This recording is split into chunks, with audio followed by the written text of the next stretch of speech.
ഈ ആഴ്ചത്തെ മാതൃഭൂമിയിൽ സന്തോഷ് എച്ചിക്കാനത്തിൻ്റെ ഒരു കഥയുണ്ട്. ബിരിയാണി എന്ന ഒറ്റ കഥയിലൂടെ മലയാളിയുടെ മനസാക്ഷിയെ പിടിച്ചു കുലുക്കിയ ഒരു കഥാകൃത്താണ് സന്തോഷ് എച്ചിക്കാനം. ഈ ആഴ്ചത്തെ മാതൃഭൂമിയിൽ എഴുതിയ കഥയുടെ പേര് പ്രേതോച്ചാടനം. സാമാന്യം നീണ്ട ഒരു കഥയാണ്. എന്നാൽ ആ കഥയിലെ അവസാന ഭാഗത്തെ ചില കാര്യങ്ങൾ മാത്രം പറയാം. ഈ കഥയിലും ഒരു പ്രധാന കഥാപാത്രം ഒരു പുരോഹിതനാണ്. പേര് ഫാദർ ക്ലെമന്റ്. ഒരു അന്ത്യകൂദാശ കൊടുക്കാനായി ക്ലെമന്റ് അച്ഛൻ തൻ്റെ പാഴ്സനേജിൽ നിന്ന് തൻ്റെ വീട്ടിൽ നിന്ന് ഇറങ്ങാൻ തുടങ്ങുമ്പോൾ ഏതാണ്ട് സന്ധ്യയോടടുത്ത സമയം ഒരു സ്ത്രീ അവിടെ വന്ന് തനിക്ക് കുമ്പസാരിക്കണം എന്ന് പറയും. മനസ്സില്ലാ മനസ്സോടെ അച്ഛൻ ആ താല്പര്യത്തിന് സമ്മതം മൂളി. കുമ്പസാരത്തിൽ ഈ സ്ത്രീ പറഞ്ഞു, ഞാൻ എൻ്റെ ഭർത്താവിനെ കൊല്ലാൻ പോവുകയാണ്. അദ്ദേഹം കഴിക്കുന്ന മരുന്ന് കുപ്പിയിൽ, ഗുളികയുടെ കുപ്പിയിൽ ഞാനൊരു സയനൈഡ് ഗുളിക ഇട്ടിട്ടുണ്ട്. അച്ഛനാകെ അങ്കലാപ്പിലായി. കുമ്പസാര രഹസ്യമായതുകൊണ്ട് പറയാനും കഴിയുന്നില്ല. അച്ഛന് ക്ഷീണം വരുന്നു. വെള്ളം കുടിക്കാനായി അച്ഛൻ മുറിയിലേക്ക് കയറിയപ്പോൾ ഈ സ്ത്രീ അപ്രത്യക്ഷമായി. ഈ സ്ത്രീയെ അന്വേഷിച്ച് അച്ഛൻ പള്ളിയുടെ മുറ്റത്ത് നോക്കിയപ്പോൾ സ്ത്രീയെ കാണാനില്ല. അച്ഛന് ബോധക്കേട് വരുന്നു. തളർന്ന് ഈ മനുഷ്യൻ താഴെ വീഴുകയാണ്. വല്ലാത്ത പിടച്ചിലാണ്, വല്ലാത്ത പ്രാണവേദനയാണ്. ഈ അച്ഛന് ഈ പ്രാർത്ഥനയൊക്കെ ഉപയോഗിച്ച് ഈ പ്രേതങ്ങളെ ഉച്ചാടനം ചെയ്യുന്ന ഒരു ശീലമുണ്ട്. പക്ഷേ സ്വന്തം ശരീരത്തിൽ, സ്വന്തം മനസ്സിൽ ആവാഹിച്ചിരിക്കുന്ന ഈ കുറ്റസമ്മതത്തിൽ നിന്ന് രക്ഷപ്പെടാൻ അച്ഛന് കഴിയുന്നില്ല. ഏതായാലും അച്ഛൻ ഒരു തരത്തിൽ എഴുന്നേൽക്കാൻ ശ്രമിച്ച് അവിടെ ഇരുന്ന ഒരു വെള്ളി കുരിശെടുത്ത് സ്വന്തം നെറ്റിയിൽ വെച്ചിട്ട് പറഞ്ഞു, ഒഴിഞ്ഞു പോ. അനുരഞ്ജനത്തെക്കുറിച്ച് നാം സംസാരിക്കുകയും പ്രസംഗിക്കുകയും ഒക്കെ ചെയ്യുമ്പോൾ ആദ്യം ചെയ്യേണ്ടത് നമ്മുടെ സ്വന്തം നെറ്റിയിൽ ഈ കുരിശ് വെച്ചിട്ട് അല്ലെങ്കിൽ വേദപുസ്തകം വെച്ചിട്ട് പറയണം, ഒഴിഞ്ഞു പോ. നാം ഒരു റെക്കൺസൈൽഡ് കമ്മ്യൂണിറ്റിയാണ്. We are reconciled to reconcile. നമ്മളൊരു അനുരഞ്ജിത സമൂഹമാണ്. മാമോദീസായിലൂടെ ദൈവത്തിൻ്റെ പരിശുദ്ധാത്മാവ് തൻ്റെ ശരീരമാകുന്ന സഭയുടെ അനുരഞ്ജിത സമൂഹത്തിൻ്റെ ഭാഗമാക്കി. 12-ാം അധ്യായം 13-ാം വാക്യത്തിൽ പറയുന്നുണ്ട്, യഹൂദന്മാരോ യവനന്മാരോ സ്വതന്ത്രരോ ദാസരോ നാം എല്ലാവരും ഏക ശരീരമാകുമാറ് ഒരേ ആത്മാവിൽ സ്നാനമേറ്റും എല്ലാവരും ഒരേ ആത്മാവിനെ പാനം ചെയ്തുമിരിക്കുന്നു. അപ്പോൾ യഹൂദനും യവനനും ദാസനും സ്വതന്ത്രനും ഇവരെ എല്ലാവരെയും ഒരു ശരീരമാക്കിയത് ദൈവത്തിൻ്റെ പരിശുദ്ധാത്മാവാണ്. മറ്റൊരു തരത്തിൽ പറഞ്ഞാൽ വിവിധ ഗോത്രങ്ങളായി, വിവിധ സമുദായങ്ങളായി നിലനിന്ന മനുഷ്യരെ ഒരു ഗോത്രബോധത്തിൽ നിന്നും ഒരു ഗാത്രബോധത്തിലേക്ക്, from a tribal consciousness to a body consciousness. ഓരോരുത്തരും ഓരോ ഗോത്രങ്ങളാണ്, തുരുത്തുകളാണ് എന്ന് ചിന്തിച്ചിരുന്ന ഇടത്തു നിന്നും അങ്ങനെയല്ല, നമ്മൾ ഓരോ ഗോത്രങ്ങളല്ല, നമ്മൾ ഓരോ ട്രൈബല്ല, നമ്മൾ ഒരു ശരീരമാണ് എന്ന ബോധ്യം ദൈവത്തിൻ്റെ പരിശുദ്ധാത്മാവ് മാമോദീസായിലൂടെ നമുക്ക് സമ്മാനിച്ചിരിക്കുകയാണ്. പലപ്പോഴും ഈ ഒരു ശരീരം എന്നത് ഒരു ഇന്ത്യൻ പാരമ്പര്യത്തിൽ വിവേചനത്തിന് വേണ്ടി ഉപയോഗിക്കുകയാണ് പതിവ്. നമുക്കറിയാവുന്നതുപോലെ ചാതുർവർണ്ണ്യം എന്ന സമ്പ്രദായം മനുഷ്യനെ പല വിഭാഗങ്ങളായി തിരിച്ച് തലയിൽ നിന്ന് വന്നവർ ഏറ്റവും ഉന്നതരാണെന്നും തോൾ ഭാഗത്ത് നിന്ന് വന്നവർ അതിനേക്കാൾ താഴെയാണെന്നും അരഭാഗത്തു നിന്ന് വന്നവർ അതിനേക്കാൾ താഴെയാണെന്നും കാലിൽ നിന്ന് സൃഷ്ടിക്കപ്പെട്ടവർ അധകൃതരും അവർണരുമാണ് എന്ന് ചിന്തിക്കുന്ന ഒരു നാട്ടിലാണ് നാം ഒരു പുതിയ സ്വപ്നം വയ്ക്കുന്നത്. അതെന്താണ്? നമ്മൾ പല ഗാത്രങ്ങളല്ല, നമ്മൾ പല ഗോത്രങ്ങളല്ല, നമ്മൾ ഒരു ഗോത്രമാണ്. ഈ ബോധ്യം എന്ന് പറയുന്നത് മനുഷ്യന്റെ സാമാന്യ ബുദ്ധിയിൽ സ്വീകരിക്കാൻ പ്രയാസമുണ്ട്. യേശുക്രിസ്തുവിന്റെ വംശാവലിയെക്കുറിച്ച് വിശുദ്ധ മത്തായി 1-ാം അധ്യായം 1 മുതൽ രേഖപ്പെടുത്തുമ്പോൾ യഹൂദന്റെ പരമ്പരാഗതമായ ബോധത്തെ യേശു വെല്ലുവിളിക്കുന്നു. വിശുദ്ധ മത്തായി അവിടെ 4 സ്ത്രീകളെയാണ് പരിചയപ്പെടുത്തുന്നത്. ഈ 4 സ്ത്രീകളും യഹൂദന്റെ വംശീയ ബോധമനുസരിച്ച് ഒരിക്കലും അവരുടെ പാരമ്പര്യത്തിൽ ഉൾപ്പെടുന്നയാളല്ല. അത് താമാറായാലും രൂത്തായാലും ബേത്ശേബായാലും ആരായിരുന്നാലും ഇവരൊന്നും രക്തശുദ്ധി കൊണ്ടോ സ്വഭാവശുദ്ധി കൊണ്ടോ വംശശുദ്ധി കൊണ്ടോ ഈ ശരീരത്തിൻ്റെ ഭാഗമാകാൻ യോഗ്യതയുള്ളവരല്ല. അതുകൊണ്ട് യേശുക്രിസ്തുവിൻ്റെ വംശാവലിയിൽ തന്നെ പുതുതായി സൃഷ്ടിക്കപ്പെട്ടിരിക്കുന്ന ഒരു സാമൂഹിക ശരീരം, പല ഗോത്രങ്ങളായി മാറി നിന്ന നമ്മളെ ഒരു ശരീരമാക്കിയത് ദൈവത്തിൻ്റെ പരിശുദ്ധാത്മാവാണ്. അതുകൊണ്ടാണ് നാം ആവർത്തിച്ച് പറയുന്നത്, നാം ഒരേ അപ്പത്തിൻ്റെ അംശികളും ഒരേ പാനപാത്രത്തിൽ നിന്ന് കുടിക്കുന്നവരുമാണ്. ഇതൊരിക്കലും ഒരു ഇന്ത്യൻ പാരമ്പര്യത്തിൽ സ്വപ്നം കാണാൻ കഴിയാത്തവരാ. ഉയർന്നവനും താണവനെന്നുമില്ല, യഹൂദനെന്നും യവനനെന്നുമില്ല, ദാസനും സ്വതന്ത്രനുമില്ല. എല്ലാവരും ഒരേ പാത്രത്തിൽ നിന്നും ഒരേ പാനപാത്രത്തിൽ നിന്നും ഭക്ഷിക്കുകയും പാനം ചെയ്യുകയും ചെയ്യുന്ന ഒരു പുതിയ സംവിധാനം, ഒരു പുതിയ വ്യവസ്ഥിതി. ആ വ്യവസ്ഥിതിയുടെ പേരാണ് സഭ. അതുകൊണ്ട് മാമോദീസായിലൂടെ ഈ ശരീരത്തിൻ്റെ ഭാഗമായ നമ്മൾ അടിമുടി ഒരു പുതിയ സൃഷ്ടിയാവണം. പ്രശസ്തയായ ടർക്കി ബ്രിട്ടീഷ് എഴുത്തുകാരിയാണ് എലീഫ് ഷഫീഖ്. അവരുടെ പല പുസ്തകങ്ങളുണ്ട്. അതിൽ മലയാളത്തിലോട്ട് പലതും പരിഭാഷപ്പെടുത്തിയിട്ടുണ്ട്. അതിൽ ഒരെണ്ണം പ്രണയത്തിൻ്റെ 40 നിയമങ്ങളെന്നാണ്, ദ 40 റൂൾസ് ഓഫ് ലവ്. അതിൽ അവർ പറയുന്ന ഒരു കാര്യം ഇങ്ങനെയാണ്: if we are the same person before and after we love, that means we have not loved. സ്നേഹിക്കുന്നതിനു മുൻപും സ്നേഹിച്ചതിന് ശേഷവും നമ്മൾ ഒരേ ആളാണെങ്കിൽ നമ്മൾ സ്നേഹിച്ചിട്ടില്ല എന്നാണ് അതിൻ്റെ അർത്ഥം. അതിനെ നമുക്ക് മാമോദീസായുടെ ഒരു പശ്ചാത്തലത്തിലേക്ക് ഒന്ന് ട്വീക്ക് ചെയ്താൽ ഇങ്ങനെ പറയാം: if we are the same person before and after baptism, then we are not baptised.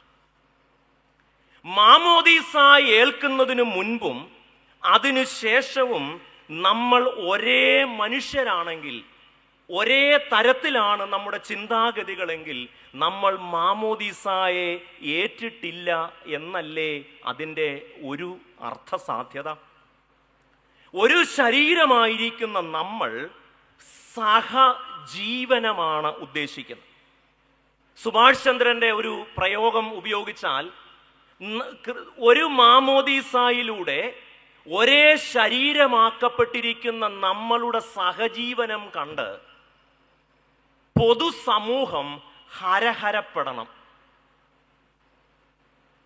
എന്താണ് ഹരഹരപ്പെടുക എന്ന് പറഞ്ഞാൽ? മനുഷ്യനൊരാമുഖം എന്ന പുസ്തകത്തിലാണ് അദ്ദേഹം ഈ വാക്ക് എന്ന് പറഞ്ഞാൽ, ഏതു മനുഷ്യനും ആശ്ചര്യപ്പെടണം.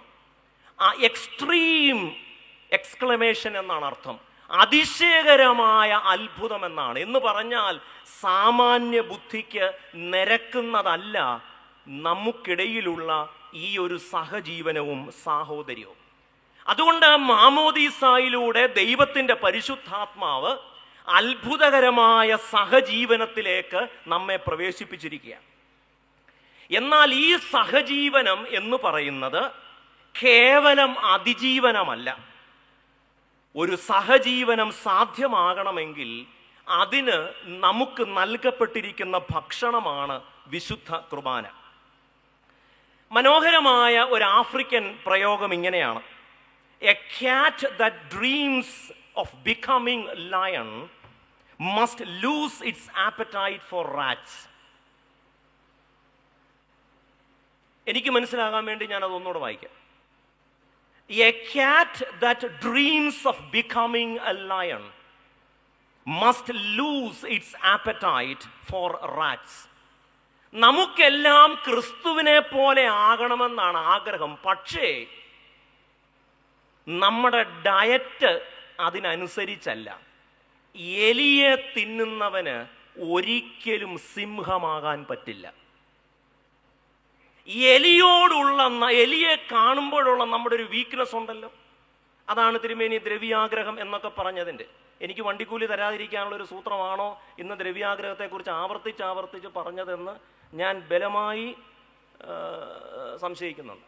എന്തുമാവട്ടെ, അതുകൊണ്ട് ഒരു പൂച്ചയ്ക്ക് സിംഹമാകണമെന്നാണ് ആഗ്രഹം. പക്ഷെ തിന്നുന്നത് മുഴുവൻ എലിയെ തിന്ന് ഒരു പൂച്ചയും സിംഹമാവില്ല. ഇതൊരു പ്രോവർബിയൽ വിസ്ഡമാണെങ്കിലും നമുക്കതിനെ വിശുദ്ധ കുർബാനയോടുള്ള ബന്ധത്തിൽ മനസ്സിലാക്കിയാൽ വിശുദ്ധ കുർബാനയെ വെറും ഗോതമ്പപ്പമായി കാണുന്നവന് ഒരിക്കലും ക്രിസ്തു ആവാനാവില്ല.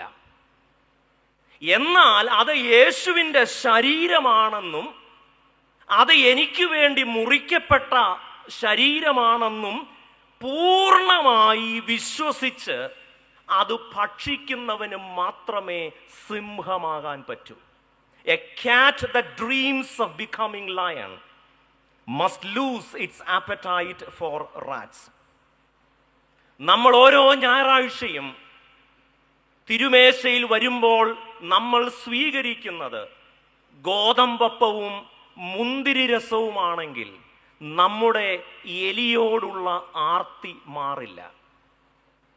സിംഹമാകാൻ വിളിക്കപ്പെട്ടിരിക്കുന്നവർ സിംഹത്തിൻ്റെ ഡയറ്റ് കഴിക്കണം. ഇതിനൊരു ശാസ്ത്രീയമായ വിശദീകരണം കൂടെ നൽകാമെന്നാണ് ഞാൻ കരുതുന്നത്. എന്താണ് ശാസ്ത്രീയമായ വിശദീകരണം? എനിക്ക് ഈ അടുത്ത കാലത്ത് വായിക്കാനേറെ ഇഷ്ടമുള്ള ഒരു വിഷയമാണ് ഈ ന്യൂറോ സയൻസ്.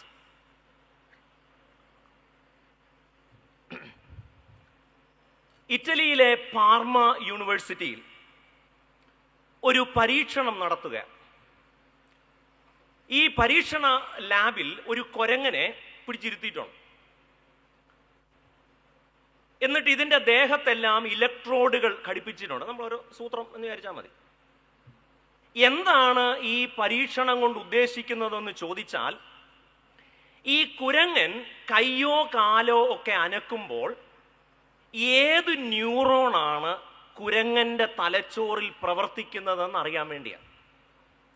മാസങ്ങൾ നീണ്ട ഒരു പരീക്ഷണം. ഒരു ദിവസം ഈ പരീക്ഷണം നടത്തുന്ന ശാസ്ത്രജ്ഞൻ ഉച്ചഭക്ഷണത്തിന് പോയ സമയത്ത് ഈ കുരങ്ങൻ്റെ ദേഹത്തു നിന്നും ഇലക്ട്രോഡുകൾ ഊരിയിടാൻ, ആ വയറുകൾ മാറ്റാൻ മറന്നുപോയി. അദ്ദേഹം ഉച്ചഭക്ഷണമൊക്കെ കഴിഞ്ഞ് ഒരു ഐസ്ക്രീം നുണഞ്ഞ് അകത്തേക്ക് പ്രവേശിച്ചപ്പോൾ പെട്ടെന്ന് ഈ കുരങ്ങനുമായി ഘടിപ്പിച്ചിരുന്ന മീറ്റർ ബീപ് ബീപ് അടിക്കാൻ തുടങ്ങി. അപ്പോൾ ആ ന്യൂറോൺ പ്രവർത്തിച്ചു. പ്രത്യേകിച്ച് കുരങ്ങന് ശരീരചലനം ഒന്നുമില്ല. പക്ഷേ ഈ ശാസ്ത്രജ്ഞൻ ഐസ്ക്രീം കഴിക്കുന്നത് കണ്ടപ്പോൾ കുരങ്ങന്റെ തലയിൽ എന്തൊക്കെയോ ന്യൂറോണുകൾ പ്രവർത്തിച്ചു. അപ്പോൾ അവർ പറയുന്നത്, ഒരാൾ ഭക്ഷണം കഴിക്കുമ്പോൾ ഭക്ഷണം കഴിച്ചുകൊണ്ടിരിക്കുന്ന മനുഷ്യന്റെ തലയിൽ പ്രവർത്തിക്കുന്ന അതേ ന്യൂറോൺ തന്നെയാണ് അത് കണ്ടുകൊണ്ടിരിക്കുന്ന മനുഷ്യന്റെ തലയിലും പ്രവർത്തിക്കുന്നത്. അതുകൊണ്ടാണ് കഴിക്കുന്നതിന് മുമ്പ് ഇച്ചിരി കളഞ്ഞിട്ടേ കഴിക്കാവൂ എന്ന് പറയുന്നതിൻ്റെ കാരണം, കഴിക്കുന്നവൻ്റെയും കണ്ടുകൊണ്ടിരിക്കുന്നവൻ്റെയും തലയിൽ ഒരേ ന്യൂറോണാണ് പ്രവർത്തിക്കുന്നത്. ഇതിന് വിളിക്കുന്ന പേര് പ്രതിബിംബ കോശം എന്ന് പറഞ്ഞാൽ മിറർ ന്യൂറോൺസ്. ഞാൻ എന്തിനാണിത് പറഞ്ഞെന്ന് ചോദിച്ചാൽ, യേശു ക്രിസ്തുവിന്റെ ശരീരം മാമോദീസായിലൂടെ അവന്റെ ശരീരമാക്കപ്പെട്ട വിശ്വാസികൾ സ്വീകരിക്കുമ്പോൾ ഇത് യേശുവിന്റെ ശരീരമാണെന്ന് പൂർണ്ണമായും വിശ്വസിച്ച് കഴിക്കുമ്പോൾ യേശുവിന്റെ വേദന, ആ അപ്പവും രക്തവും സ്വീകരിക്കുമ്പോൾ നിങ്ങൾക്ക് അനുഭവിക്കാൻ കഴിയണമെങ്കിൽ, യേശു വേദന അനുഭവിച്ചപ്പോൾ അവന്റെ തലച്ചോറിൽ പ്രവർത്തിച്ച അതേ ന്യൂറോണുകൾ നിങ്ങളുടെ തലച്ചോറിലും പ്രവർത്തിക്കണമെങ്കിൽ ഇത് ഗോതമ്പപ്പവും മുന്തിരി രസവുമാണ് എന്ന് ചിന്തിക്കാതെ ഇത് യേശു ക്രിസ്തുവിന്റെ ശരീരവും രക്തവുമാണ് എന്ന് വിശ്വസിക്കാൻ കഴിയണം. അതുകൊണ്ട് നമ്മുടെ ഡയറ്റ് എന്താണ്? ഇതേ ന്യൂറോണാണ് ഏതെങ്കിലും ഇപ്പോൾ ഇങ്ങോട്ട് ഇവിടെ ഒരു ചേട്ടൻ വീണു. അത് വീണു എന്ന് കണ്ടപ്പോൾ വീണപ്പോൾ അദ്ദേഹത്തിനുണ്ടായ അതേ ബുദ്ധിമുട്ട് തന്നെയാണ് അത് കണ്ടുകൊണ്ടിരുന്ന നമുക്ക്. ന്യൂറോൺ ഉള്ള മനുഷ്യരെ കുറിച്ചാണ് ഞാൻ ഈ പറയുന്നത്. ഒരു ന്യൂറോണും ഇല്ലാത്തവരെ കുറിച്ച് മിണ്ടിയിട്ട് കാര്യമില്ല. എന്തെങ്കിലും ഒരു 2-3 അംഗലും ഉണ്ടവരുടെ കാര്യമാണ് ഞാനീ പറയുന്നത്. അപ്പോൾ ഒരു മനുഷ്യന്റെ വേദന കാണുമ്പോൾ ആ വേദന എനിക്ക് അനുഭവിക്കാൻ കഴിയുന്നതിൻ്റെ പേരാണ് മിറർ ന്യൂറോൺ. ഇതൊരു ന്യൂറോ സയൻസിലെ ബേസിക് തത്വമാണ്. ഒരുപക്ഷെ പൗലോസ് അപ്പോസ്തലൻ ന്യൂറോ സയൻസ് ഒക്കെ പഠിക്കുന്ന അല്ലെങ്കിൽ അത് ഉണ്ടാവുന്നതിന് മുൻപ് എഴുതിയതാണ്. എങ്ങനെയാണ് ഒരു ശരീരത്തിലെ ഒരവയവത്തിന് വിഷമവും വേദനയും ഉണ്ടാകുമ്പോൾ മുഴുവൻ ശരീരത്തിനും അത് അനുഭവിക്കാൻ കഴിയണം. അതുകൊണ്ടാണ് പ്രശസ്തനായ ന്യൂറോ സയന്റിസ്റ്റ് അദ്ദേഹം പറയുന്നുണ്ട്, ഈ ന്യൂറോണുകളെ വിളിക്കുന്ന പേര് മനുഷ്യ സംസ്കൃതിയുടെ ന്യൂറോണുകളെന്നാണ്. നാളത്തെ മംഗളം പത്രത്തിൽ ഇതിനെക്കുറിച്ച് ഞാൻ എഴുതിയിട്ടുണ്ട്. ഞാൻ അതിന് കൊടുത്ത പേര് ദൈവത്തിൻ്റെ ന്യൂറോണുകൾ എന്നാണ്. ആവട്ടെ, അപ്പോൾ നമ്മുടെ കീ വാക്യം, നമ്മുടെ കുറിവാക്യം, ഒരു ശരീരത്തിലെ ഒരു അവയവത്തിന് വേദന ഉണ്ടാകുമ്പോൾ ശരീരം മുഴുവൻ ആ വേദന അനുഭവിക്കും. ഈ വേദനയോട് പ്രതികരിക്കുന്നതിൻ്റെ പേരാണ് റെക്കൺസിലിയേഷൻ. തിരുമേനിയുടെ നിർദ്ദേശമനുസരിച്ച് നമ്മൾ 5 തലങ്ങളിലായിട്ടാണ് ഈ വർഷം അനുരഞ്ജനത്തെ പഠിക്കുന്നതും തുടർന്നുള്ള 5 വർഷങ്ങളിൽ അതിനുവേണ്ടി ഒരുമിച്ച് കർത്താവിൽ ആശ്രയിച്ച് ശ്രമിക്കുന്നതും. ഒന്ന്, ഈ ജനറേഷൻ ഗ്യാപ്പ്, വിവിധ തലമുറകൾ തമ്മിലുള്ള അന്തരം. 2, സാമ്പത്തിക അന്തരം. 3, ഡിജിറ്റൽ ഡിവൈഡ്. 4, ഡിസബിലിറ്റി. 5, ഇൻട്ര. ഈ 5 തലങ്ങളെക്കുറിച്ച് 5 എണ്ണമായി പറയുന്നതിന് പകരം ഈ 5ഉം കൂടെ ചേർത്ത് 3 തലക്കെട്ടുകളിലായി പറയാം എന്നാണ് ഞാൻ വിചാരിക്കുന്നത്. അപ്പോൾ 3 തരത്തിൽ നമ്മൾ ഇന്ന് അനുരഞ്ജനത്തെ മനസ്സിലാക്കാൻ ശ്രമിക്കുകയാണ്. ഒന്ന്, ശുശ്രൂഷകരുടെ അനുരഞ്ജനം, reconciliation of the ministers. 2, reconciliation of the ministered, ശുശ്രൂഷിതരുടെ അനുരഞ്ജനം. അപ്പോൾ 1, ശുശ്രൂഷകരുടെ അനുരഞ്ജനം. 2, ശുശ്രൂഷിതരുടെ അനുരഞ്ജനം. 3, ശുശ്രൂഷ വരങ്ങളുടെ അനുരഞ്ജനം. അതിൽ ആദ്യത്തേത് നമുക്ക് ഒരുമിച്ച് ചിന്തിക്കാം. 1 കൊരിന്ത്യർ 1-ാം അധ്യായം 11 മുതൽ 13 വരെയുള്ള വാക്യങ്ങളിൽ ഇതിന് ആധാരമായി നമുക്ക് ഒരു റഫറൻസ് കണ്ടുപിടിക്കാം. അതിങ്ങനെയാണ് തുടങ്ങുന്നത്: സഹോദരന്മാരെ, നിങ്ങളുടെ ഇടയിൽ പിണക്കമുണ്ടെന്ന് ക്ലോവയുടെ ആളുകളാൽ എനിക്ക് അറിവ് കിട്ടിയിരിക്കുന്നു. നിങ്ങളിൽ ഒരുത്തൻ ഞാൻ പൗലോസിന്റെ പക്ഷക്കാരൻ, ഞാൻ അപ്പല്ലോസിന്റെ പക്ഷക്കാരൻ, ഞാൻ കേഫാവിന്റെ പക്ഷക്കാരൻ, ഞാൻ ക്രിസ്തുവിന്റെ പക്ഷക്കാരൻ എന്നിങ്ങനെ പറയുന്നുപോൽ ക്രിസ്തു വിഭാഗിക്കപ്പെട്ടിരിക്കുന്നുവോ? പൗലോസ് നിങ്ങൾക്ക് വേണ്ടി ക്രൂശിക്കപ്പെട്ടുവോ? പൗലോസിന്റെ നാമത്തിൽ നിങ്ങൾ സ്നാനമേറ്റുവോ? അപ്പോൾ കൊരിന്ത് സഭയിലെ പ്രശ്നം, ശുശ്രൂഷയ്ക്ക് നേതൃത്വം നൽകുന്നവർക്കിടയിൽ ഒരനുരഞ്ജനമില്ല. നമ്മൾ പലപ്പോഴും ജനങ്ങളുടെ ഇടയിലെ ഐക്യത്തെക്കുറിച്ച് പറയും. എന്നാൽ ശുശ്രൂഷകരായ പുരോഹിതരുടെയും മേൽപ്പട്ടക്കാരുടെയും അനുരഞ്ജനത്തെക്കുറിച്ച് ആര് പറയും? അത് പറയില്ല, കാരണം അടുത്ത കൺവെൻഷനും വിളിക്കണം. ഇവിടെ 4 ഡിവിഷൻസ് ആ ഉള്ളത്. ഒന്ന് പൗലോസിന്റെ ഗാങ്, അപ്പല്ലോസിന്റെ ഗ്രൂപ്പ്, കേഫാസിന്റെ ഗ്രൂപ്പ്, യേശുവിന്റെ ഗ്രൂപ്പ്. ഇനിയും ഇങ്ങനെ ഒരു ഗ്രൂപ്പിസം, ഇങ്ങനെ ഒരു വിഭാഗീയത കൊരിന്ത് സഭയിൽ ഉണ്ടെന്നത് ക്ലോവയിലെ ആളുകൾ മുഖാന്തരമാണ് പൗലോസിന് ഈ വർത്തമാനം ഏൽക്കുന്നത്. അതിന്റെ ഇംഗ്ലീഷ് പരിഭാഷ ഇങ്ങനെ: I have heard that there is an outbreak of strife. സാധാരണ നമ്മൾ ഈ പാൻഡമിക് ഒക്കെ വരുമ്പോൾ ഉപയോഗിക്കുന്ന വാക്കാണ് ഔട്ട്ബ്രേക്ക്.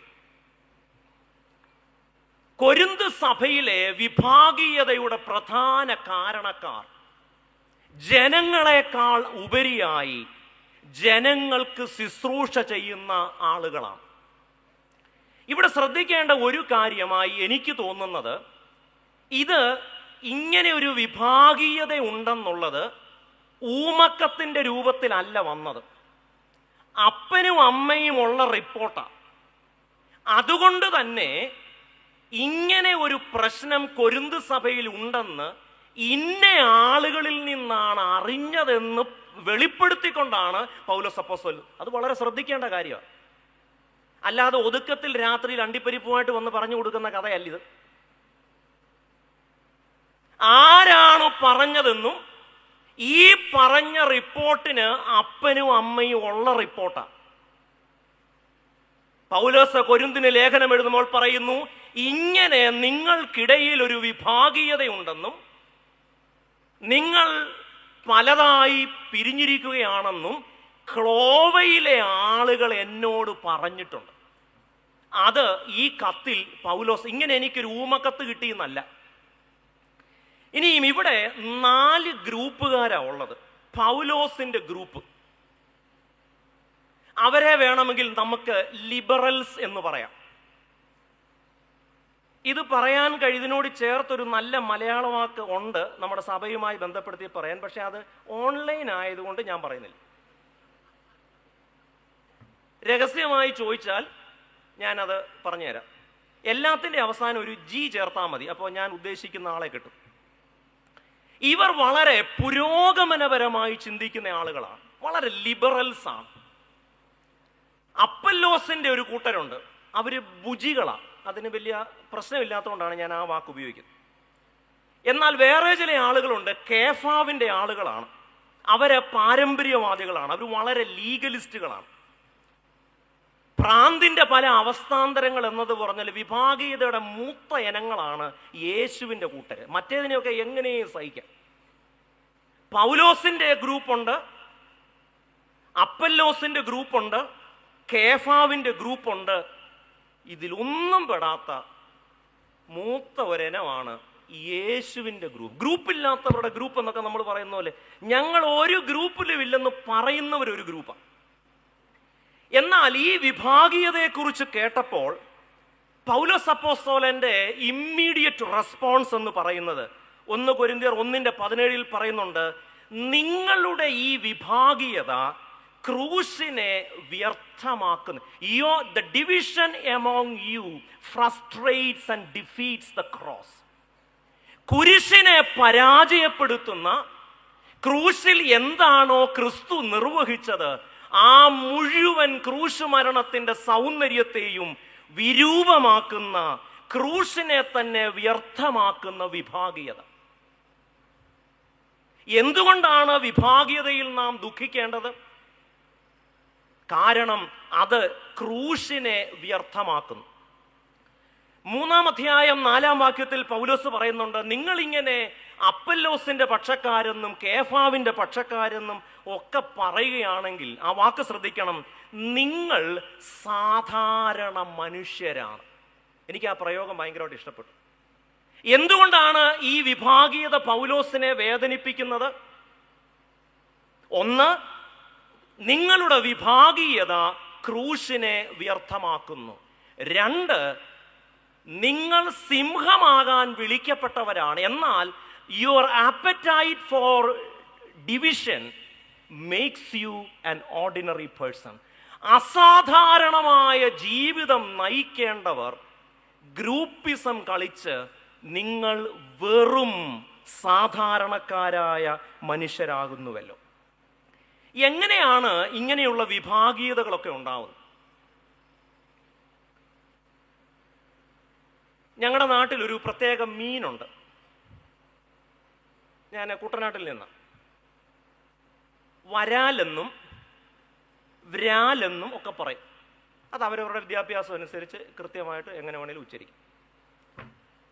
ഈ വരാലിനൊരു പ്രത്യേകത, വരാൽ എവിടെ ഉണ്ടെന്ന് നോക്കണമെങ്കിൽ അതിൻ്റെ പാർപ്പ് എവിടാന്ന് നോക്കിയാൽ മതി. പാർപ്പെന്ന് പറഞ്ഞാൽ ഈ വരാല് കുഞ്ഞുങ്ങളുണ്ട്. വരാല് പോകുന്നു, കുഞ്ഞുങ്ങൾ പോകുന്നു. ഇന്ന് നമ്മുടെ സഭയിലെ എല്ലാ മെയ് മാസം 1-ാം തീയതിയും ട്രാൻസ്ഫർ കാണുമ്പം വരാലും പാർപ്പും കളിയാണ് നടക്കുന്നത്. സംശയം ഉണ്ടായി 1-ാം തീയതി നോക്കിക്കോണം, വരാൽ ഏതാ പാർപ്പ് ഏതാന്ന് നമുക്ക് പെട്ടെന്നറിയാം. ചോദ്യം, ഇത് സഭയ്ക്ക് ഗുണകരമാണോ? വരാലിനേക്കാൾ ഭേദം കോഴിയാ. കാരണം കോഴി ഒരു പരുവം കഴിയുമ്പോൾ കൊത്തിപ്പറിക്കും. ഇത് 15, 16, 20 കൊല്ലമായാലും കൊത്തിപ്പിരിക്കില്ല.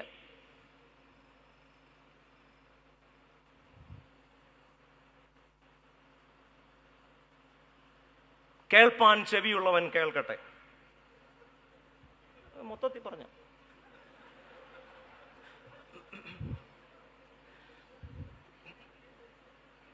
അപ്പൊ വരാലായാലും കോഴിയായാലും പൗലോസ് അപ്പോസ്തലൻ പറയുകയാണ്, ഈ വിഭാഗീയത ക്രൂശിനെ വ്യർത്ഥമാക്കും. അതിലുപരി നിങ്ങൾ വെറും സാധാരണ മനുഷ്യരായിത്തീരും. എന്തുകൊണ്ടാണ് പൗലോസ് വിഭാഗീയതയെ എതിർക്കുന്നത്? 3 ചോദ്യങ്ങളാണ് പൗലോസ് അപ്പോസ്തലൻ പറയുന്നത്. Is Christ divided? ക്രിസ്തു വിഭജിക്കപ്പെട്ടിരിക്കുന്നു. 2, was Paul crucified for you? Paulose അപ്പോസ്തലനായ ഞാൻ നിങ്ങൾക്ക് വേണ്ടി ക്രൂശിക്കപ്പെട്ടോ? 3, were you baptized in the name of Paul? നിങ്ങൾ പൗലോസ് അപ്പോസ്തലന്റെ നാമത്തിൽ സ്നാനമേറ്റവരാണോ? അല്ല. ആരാണോ നിങ്ങൾക്ക് വേണ്ടി മരിച്ചത്, ആരുടെ നാമത്തിലാണോ നിങ്ങൾ സ്നാനമേറ്റത്, ഈ ബോധ്യം ശുശ്രൂഷകർക്കും ശുശ്രൂഷ നേതാക്കൾക്കും നഷ്ടപ്പെടുമ്പോൾ ക്രൂശ് വ്യർത്ഥമായി പോവുകയും നാം വെറും സാധാരണ മനുഷ്യരായി മാറുകയും ചെയ്യും. അതുകൊണ്ട് പൗലോസ് അപ്പോസ്തലൻ പറയുക, ശുശ്രൂഷകന്മാർ തമ്മിലുള്ള ബന്ധം 3 കാര്യങ്ങളാണ് പൗലോസ് അപ്പോസ്തലൻ. 1, നമ്മൾ ഫെലോ വർക്കേഴ്സ് ആണ്, നമ്മൾ സഹപ്രവർത്തകരാണ്, നമ്മൾ കൂട്ടുവേലക്കാരാ. ഈ വാക്ക് എല്ലാ ശുശ്രൂഷകരും ഓർത്തിരിക്കേണ്ടതാ. നമ്മൾ കൂട്ടുവേലക്കാരാ. അതുകൊണ്ട് പൗലോസ് പറയുന്നു 3-ാം അധ്യായത്തിന്റെ 9-ാം വാക്യത്തിലായി പറയുന്നത്, നമ്മൾ കൂട്ടുവേലക്കാരല്ലോ. അതേ അധ്യായത്തിൽ പൗലോസ് അപ്പോസ്തലൻ പറയുന്നു, ഞാൻ നട്ടു, അപ്പല്ലോസ് നനച്ചു, ദൈവമത്രേ വളരുമാറാക്കി. അതുകൊണ്ട് നട്ടവനായ ആരായാലും നനച്ചതാരായാലും ഇത് വളരണമെങ്കിൽ ഒടയ തമ്പുരാൻ തീരുമാനിക്കണം. അതുകൊണ്ട് നമ്മൾ ഫെലോ വർക്കേഴ്സാണ്. എന്നാൽ ഈ ഒരു കൂട്ടുവേലക്കാരെന്നുള്ള ബോധം ഒരു പക്ഷേ കുറച്ച് കഴിയുമ്പോൾ നമുക്ക് നഷ്ടപ്പെടുന്നുണ്ട്. പ്രിയങ്ക ചോപ്ര എന്ന സിനിമാ നടിയെ കുറിച്ച് നിങ്ങൾക്കറിയാം. അവർക്ക് 5 വയസ്സ് പ്രായമുള്ളപ്പോൾ അപ്പനും അമ്മയും ഒരു പുതിയ വീട്ടിലോട്ട് മാറി. സ്കൂളിൽ പോയി തിരിച്ചു വന്നപ്പോൾ അപ്പൻ്റെയും അമ്മയുടെയും പേര് മാത്രമേ ഉള്ളൂ നെയിം ബോർഡിൽ. അപ്പോൾ ഈ 5 വയസ്സുകാരിയായ പ്രിയങ്ക അപ്പനോടും അമ്മയോടും ചോദിച്ചു, ഞാൻ ഈ വീട്ടിലല്ലേ താമസം? Don't I live in this house? പുള്ളിക്കാരിക്ക് കാര്യം, അപ്പനും അമ്മയ്ക്കും കാര്യം മനസ്സിലായി. പിറ്റേ ദിവസം വന്നപ്പോൾ മകളുടെ പേരും കൂടെ ചേർത്തു. നമ്മുടെയൊക്കെ ഈ പള്ളി സ്ലാബ് സംസ്കാരത്തിൽ ഇവിടെ വികാരി മാത്രമേ ഉള്ളൂ.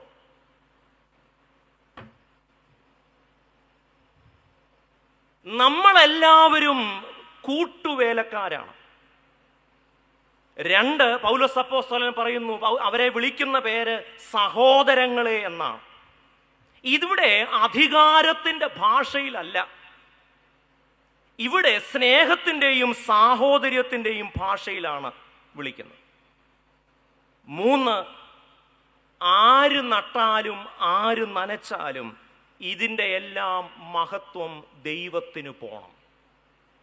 അപ്പോൾ സഭയിലായാലും ഇടവകയിലായാലും വിഭാഗീയത എന്നത് നമ്മളെ വെറും സാധാരണ മനുഷ്യരാക്കും എന്ന് മാത്രമല്ല, അതിനേക്കാൾ സങ്കടകരമായ കാര്യം അത് ക്രൂശിനെ വ്യർത്ഥമാക്കിക്കളയും എന്നതാണ്. വില്യം ഗോൾഡിങ്ങിൻ്റെ മനോഹരമായൊരു നോവലുണ്ട്, ലോർഡ് ഓഫ് ദ ഫ്ലൈസ്. അത് ഇങ്ങനെയാണ്, ഒരു ഐലൻഡിൽപ്പെട്ട കുറച്ച് ബ്രിട്ടീഷ് കൗമാരക്കാരെ കുറിച്ചുള്ളൊരു നോവലാണ്. ആ നോവൽ ഇങ്ങനെയാണ് അവസാനിപ്പിക്കുന്നത്: the grown up people can save the children, but who will save the grown up? അൽമായക്കാരെ നന്നാക്കാൻ തിരുമേനിമാരും അച്ഛന്മാരും ഉണ്ട്, പക്ഷെ അവരെ ആര് നന്നാക്കും? The grown up people can save the children, but who will save the grown up people? ശുശ്രൂഷകർക്കിടയിലുള്ള ഐക്യം, അത് വികാരം കുറഞ്ഞ ആളായാലും വികാരം കൂടിയ ആളായാലും, വികാരം കുറയുന്ന ആളാണല്ലോ ഈ അസിസ്റ്റന്റ് എന്ന് പറയും.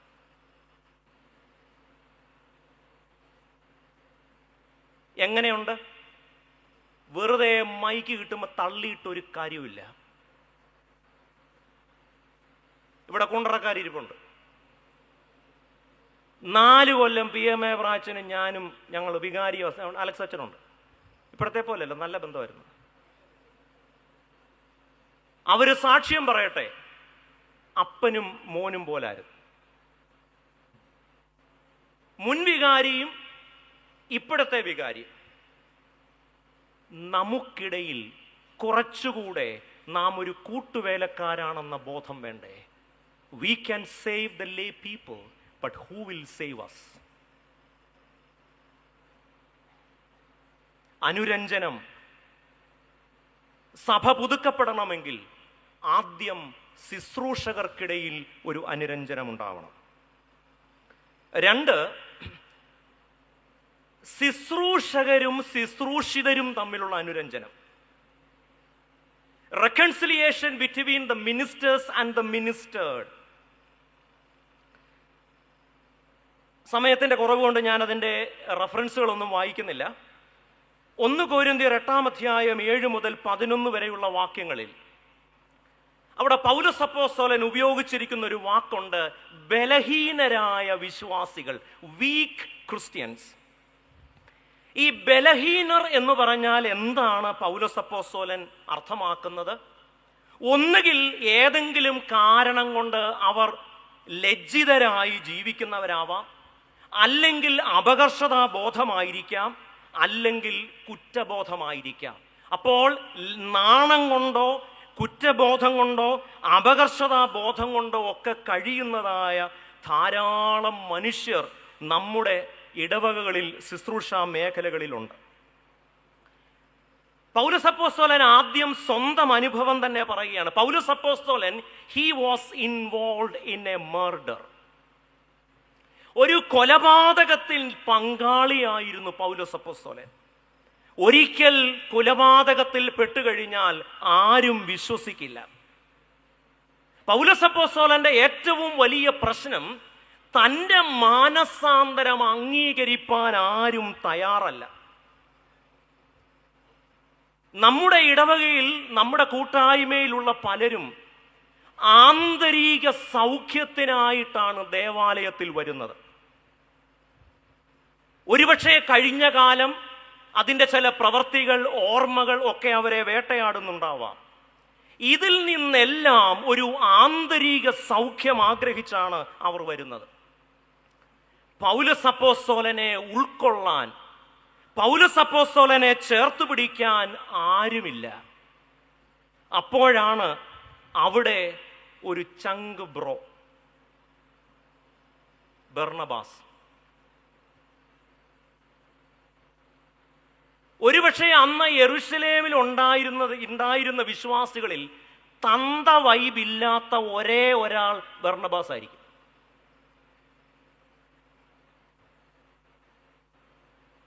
നമ്മുടെ കൂട്ടായ്മയിൽ പല മനുഷ്യരും ആന്തരിക സൗഖ്യം ആഗ്രഹിച്ചു വന്നിട്ടും അത് സാധിക്കാതെ പോകുന്നെങ്കിൽ നമ്മുടെ തന്ത വൈബോ തള്ള വൈബോ ഒക്കെ ആയിരിക്കും.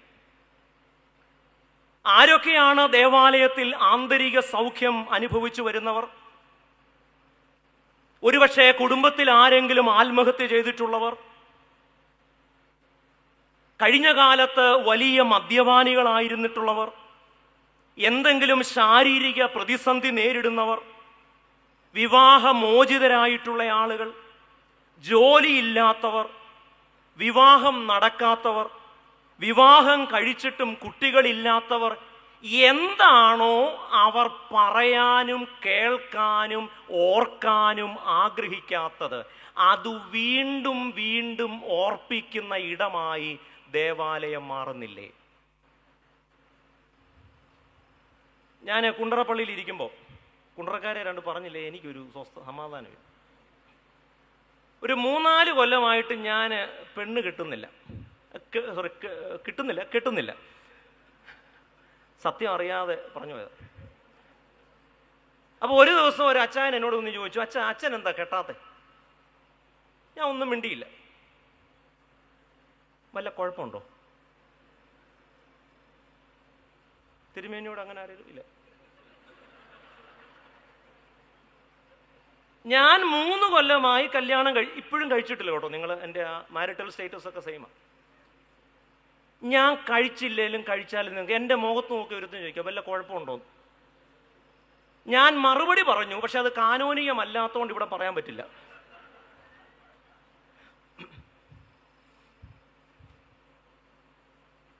ഈയിടെ ഇന്തോനേഷ്യയിൽ ഒരു ചെറുപ്പക്കാരൻ ഒരുത്തനെ അങ്ങ് തല്ലിക്കൊന്നു. കാരണം അങ്ങോട്ട് പോകുമ്പോഴും ചോദിക്കും കല്യാണമായില്ലേ, ഇങ്ങോട്ട് പോയി. അപ്പം ഇയാൾ വീട്ടിൽ ചെന്ന് ഓരോ ഒലക്ക എടുത്തോണ്ട് വന്നൊരു ഒറ്റ അടിച്ചങ്ങ് കൊന്നു. എൻ്റെ വിചാരം പള്ളിയിലെ ഓരോ ബെഞ്ചിനോടും ചേർന്ന് ഓരോ ഒലക്ക വെച്ചാൽ ഒത്തിരി ആന്തരിക സൗഖ്യം കിട്ടും. ഇതൊരു കൊലപാതക ആഹ്വാനമായിട്ട് നിങ്ങൾ എടുക്കുക. വിവാഹമോചിതരായവർ അവരത് പറയാനും ഓർക്കാനും ആഗ്രഹിക്കുന്നില്ല. കുട്ടികളില്ലാത്തവർ, നിങ്ങളുടെ കയ്യിൽ ഗൈനോക്കോളജിസ്റ്റിന് ഒരു ലിസ്റ്റ് തന്നെ ഉണ്ട് ചില സേവ്യാ സംഘക്കാരുടെ. അവരതുമായിട്ടാണ് നടക്കുന്നത്. എന്നോട് പോലും ചോദിച്ചിട്ടുണ്ട് വേണോന്ന്.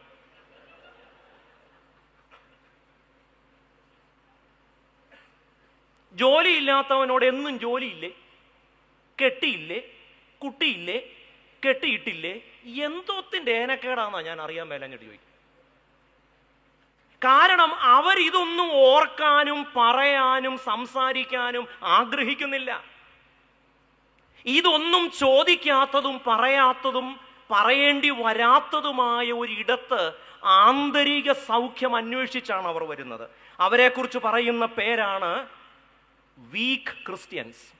അവർ വീക്ക് എന്നതുകൊണ്ട് ശാരീരികമായി ദുർബലരാന്നല്ല. ഒന്നുകിൽ എന്തെങ്കിലും ഒരു ഷെയിം, അല്ലെങ്കിൽ ഒരു ഗിൽറ്റ്, അല്ലെങ്കിൽ ഒരു ഫിയർ, അല്ലെങ്കിൽ ഒരു കോംപ്ലക്സ്. എന്നെ കേൾക്കുന്ന പ്രിയപ്പെട്ടവരെ, കുറെ ചെറുപ്പക്കാരെങ്കിലും പള്ളിയിൽ വരാത്തത് നമ്മുടെ ഒരിക്കലും അവസാനിക്കാത്ത ഐസക് ന്യൂട്ടണ് പോലും ഇത്രയും ചോദ്യങ്ങളില്ലായിരുന്നു. ഞാൻ ആ ഇന്തോനേഷ്യക്കാരനെ ഒന്ന് പോയി കാണണമെന്ന് വിചാരിച്ചിരിക്കുക, സഭ അനുവദിച്ച. ആ ഒലക്കയിൽ ഒരെണ്ണം വാങ്ങിച്ച് ഇവിടെയും കൂടെ കൊണ്ടുവരണം. ഞാൻ പറഞ്ഞു വരുന്നത്, പൗലോസ് അപ്പോസ്തലനെ ചോദ്യം കൊണ്ട് മുറിവേൽപ്പിച്ചവരാണ് യെരൂശലേമിലെ പലരും. അവൻ കൊലപാതകം ചെയ്തിട്ടുള്ളവനാണ്, അവനൊരു മോശമായ ഭൂതകാലമുണ്ട്. എന്നാൽ തന്തവൈബില്ലാത്ത, തള്ളവൈബില്ലാത്ത, മറക്കാൻ ആഗ്രഹിക്കുന്നതിനെ ഓർമ്മിപ്പിക്കാത്ത, പറയാൻ ആഗ്രഹിക്കാത്തതിനെ പറയിപ്പിക്കുന്ന ഒരു സ്ഥലത്ത് ബർന്നബാസ് വ്യത്യസ്തനാവുകയാണ്. കൽപ്പറ്റ മാഷിന്റെ ഒരു കവിതയിൽ പറയുന്ന പോലെ, വീണപ്പോൾ താങ്ങിയ അപരിചിതൻ എന്നിലുള്ള ശങ്ക തീർത്തു തന്നില്ലേ. ആന്തരിക സൗഖ്യം അന്വേഷിച്ച് വിവാഹമോചിതർ, കുട്ടികളില്ലാത്തവർ, തങ്ങളുടേതല്ലാത്ത കാരണങ്ങൾ കൊണ്ട് കുടുംബ പ്രശ്നം അനുഭവിക്കുന്നവർ, ജോലിയില്ലാത്തവർ, നമുക്ക് അവരോട് ചെയ്യാവുന്ന ഏറ്റവും നിസ്സാരമായ കാര്യം അവരെന്തു മറക്കാൻ ആഗ്രഹിക്കുന്നുവോ അത് ഓർമ്മിപ്പിക്കാതിരിക്കാം. അവരെന്താണോ പറയാൻ അവർക്ക് വിഷമമുള്ളത് അതവരെ പറയിക്കാതെ ഇരിക്കാം.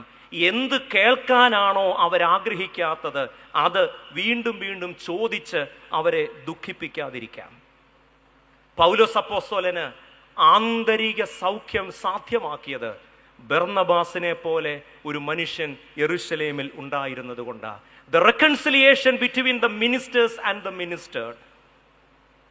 ശുശ്രൂഷകൻ ആയിത്തീരുന്നതിന് മുൻപ് പൗലോസ് അപ്പോസ്തലൻ ഒരു ശുശ്രൂഷിതനായിരുന്നു. അവിടെയാണ് ബർന്നബാസിനെ പോലെയുള്ള മനുഷ്യരുടെ പ്രത്യേകത. വേഗത്തിൽ അവസാനിപ്പിക്കാം. ഒരു മൂന്നാമത്തെ ഒരു ചിന്ത, ശുശ്രൂഷ വരങ്ങളുടെ അനുരഞ്ജനം. ഇത് വളരെ വിശദീകരിച്ചു പറയേണ്ട ഒരു ഭാഗമാണ്, എന്നാൽ അത് അധികം പറയാൻ സമയമില്ലല്ലോ. 1 കൊരിന്ത്യർ 12-ാം അധ്യായത്തിന്റെ 27 മുതൽ പൗലോസ് അപ്പോസ്തലൻ പറയുന്ന ഒരു കാര്യം, കൃപാവരങ്ങൾ പലതുണ്ട്. നമ്മൾ ഓരോരുത്തരും ശുശ്രൂഷകരെന്ന്, there are different ministries. ഒരു ശരീരത്തിന് പല അവയവങ്ങൾ ഉള്ളതുപോലെ നമുക്കെല്ലാവർക്കും ഓരോരോ ശുശ്രൂഷകളുണ്ട്. ഇതിലേതെങ്കിലും ഒരു ശുശ്രൂഷ മറ്റു ശുശ്രൂഷയേക്കാൾ കേമമല്ല. ഒരു ശരീരത്തിലെ എല്ലാ അവയവങ്ങളുടെയും, അത് മേൽപ്പട്ടക്കാരനായിരുന്നാലും പട്ടക്കാരനായിരുന്നാലും ഡീക്കനായിരുന്നാലും ഫ്രീക്കനായിരുന്നാലും അൽമായക്കാരായിരുന്നാലും ആരായിരുന്നാലും നമ്മുടെ എല്ലാം ശുശ്രൂഷകളിൽ വ്യത്യാസമുണ്ട്. പക്ഷേ നമ്മളെല്ലാം അടിസ്ഥാനപരമായി സഭയെന്ന ഒരു ശരീരത്തിലെ അവയവങ്ങളാണ്. അതുകൊണ്ടാണ് ഒരു വൈദികൻ പട്ടം കിട്ടുമ്പോൾ ഉയർത്തപ്പെടുന്നില്ല. He is separated, not elevated but separated. അങ്ങനെ ആരെങ്കിലും എലിവേറ്റഡ് ആണെന്ന് പറഞ്ഞാൽ എലിവേഷൻ കൊടുക്കണം. You are not elevated, you are separated. ഇത് കയ്യെ ദൈവം സെപ്പറേറ്റ് ചെയ്തിരിക്കുന്നു, കാലിനെ ദൈവം സെപ്പറേറ്റ് ചെയ്തിരിക്കുന്നു.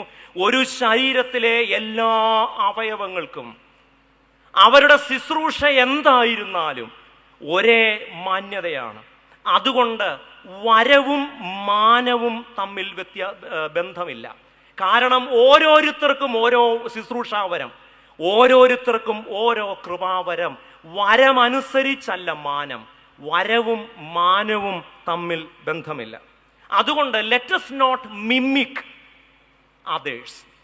ഒരുപക്ഷെ കൂടുതൽ മഹത്വവും കൂടുതൽ വിസിബിലിറ്റിയും കിട്ടുന്നത് രോഗശാന്തിയോ ശുശ്രൂഷാവരമോ ഒക്കെ ഉള്ളവരായിരിക്കും. Let us not imitate other ministers, let us imitate Christ and Christ alone. ക്രിസ്തുവിനെ അനുകരിക്കാനാണ് നാം വിളിക്കപ്പെട്ടിരിക്കുന്നത്, അല്ലാതെ സഹ ശുശ്രൂഷകരെ അനുകരിക്കാനല്ല.